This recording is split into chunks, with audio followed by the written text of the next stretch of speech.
Today's Cannes rendezvous is with a man who is far from a stranger to these festival shores. British director Ken Loach is back in competition for a staggering 12th time with his Irish historical drama Jimmy's Hall. I've been to meet Ken along with his longtime screenwriting partner Paul Laverty. Part of me wants to scream. Part of me wants to ask, what is my crime? Why is an old tin hall so dangerous? It's not just a building, it's what we are. We need to take control of our lives again. To live, and to celebrate, to dance as free human beings. You won the Palme d'Or together in 2006 with The Wind That Shakes the Barley. It's a little bit the wind that shakes the interview today, but hopefully we'll make it through. You're back in competition with Jimmy's Hall. Ken, this is your 12th time in competition at Cannes, I think. This must be a cinch to you now. No, it's always nerve-wracking because this is the first real audience that will have seen the film, so you're just desperately anxious that they're still there at the end of the show, you know. But it's an extraordinary place. I mean, it's a place you come to, if you're lucky, you know, 3 or 4 days out of a long, every so often, but it's unlike anything else in your life. Well, it's kind of a million miles away from the subjects of your films, really, isn't it? Jimmy's Hall, which you've brought to competition this year, takes us back to Ireland 10 years on from the time of The Wind That Shakes the Barley. Different characters, different place. Tell us what the film's about.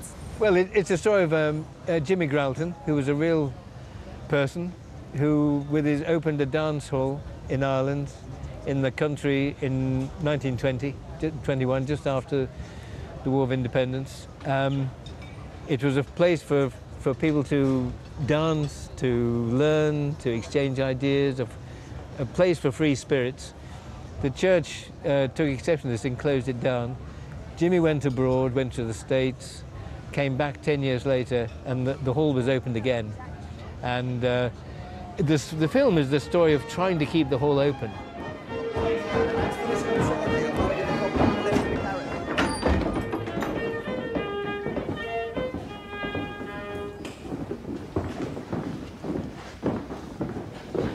Come in, Father. You're welcome. Gralton, you come out. It's Mr. Gralton to you, Sheridan. Who in the hell do you think you are? Running classes in my parish without my permission. No permission required. That's the point. We built it ourselves. Education is the exclusive reserve of Holy Mother Church.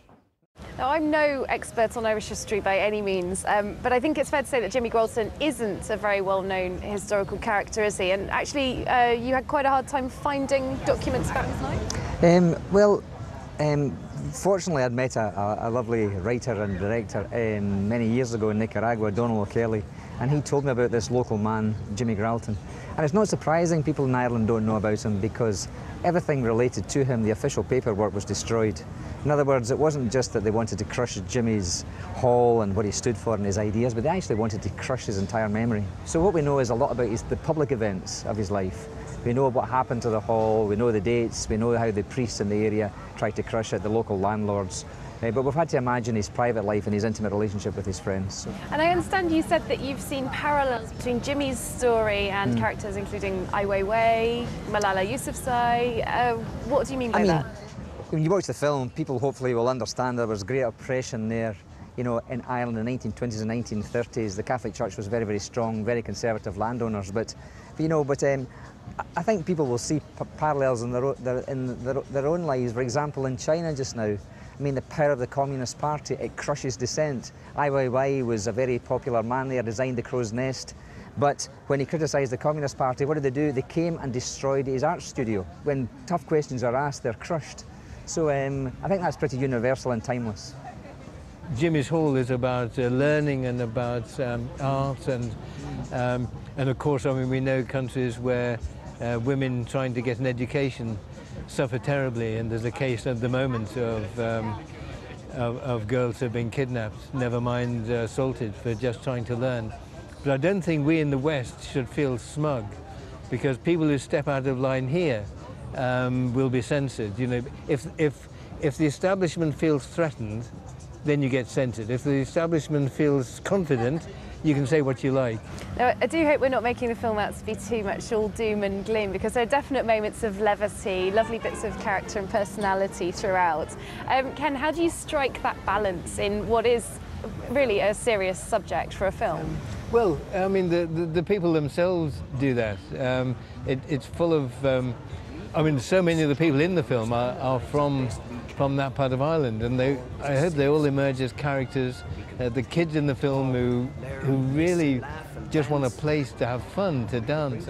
That's what we loved about really Jimmy as well. He wasn't a po-faced, miserable man. There was a great sense of mischief about him. I mean, he brought this gramophone record back from New York, you know, with the records from the time, you know, so it had the Shim Sham and the Lindy Hop and songs by Paul Robson. So people travelled for miles on bicycles to listen to these new records, you know, and he was a man who had a sense of humour and mischief about him. And that made it very attractive for us to try and, you know, figure him out, really. I've heard that this was quite a tough shoot for you, and it almost put you off making feature films altogether. Is that right? No, it wasn't that bad. It was very good. I mean, it wasn't that bad. It's just the process is quite, you know, the alarm goes off early in the morning and for a long time. He's underplaying it. He was away from home for the most part of 9 months, so it was. I mean, somebody who was 20 or 30 would find it quite tough to do it the way he did it, but he's underplaying it, he's too modest. Aye. Sounds quite tough to me, and I think it was a little bit rainy. Rain in Ireland, you must be joking. Hey, it was like this every day. Well, here at Cannes, you are in a British double whammy with Mike Leigh, who's already been put forward as a strong contender for the Palme d'Or. Is there any rivalry there at all? No, I mean, you don't make films to be in competition with people. You just make films to, you know, to tell a story. So no, I've known Mike for a long time, and we're often in touch. So no, I'm sure he'll do well, and I hope so. And final question, really, if you do win the Palme d'Or or any of those prizes at the end of the Cannes Festival, will you dance us a little jig on stage? I think that's a bit of a sound. I think you would be alarmed if I were to try, really. I think out of respect for the audience, I wouldn't say. I'd produce my doctor's note and say, I'm sorry, I'm excused. Depends how much Guinness is consumed, I think. Yeah. Well, best of luck in any case. Thanks very much for talking to us here on France 24. Thanks to you as well for watching. We'll see you again very soon for another Cannes Rendezvous.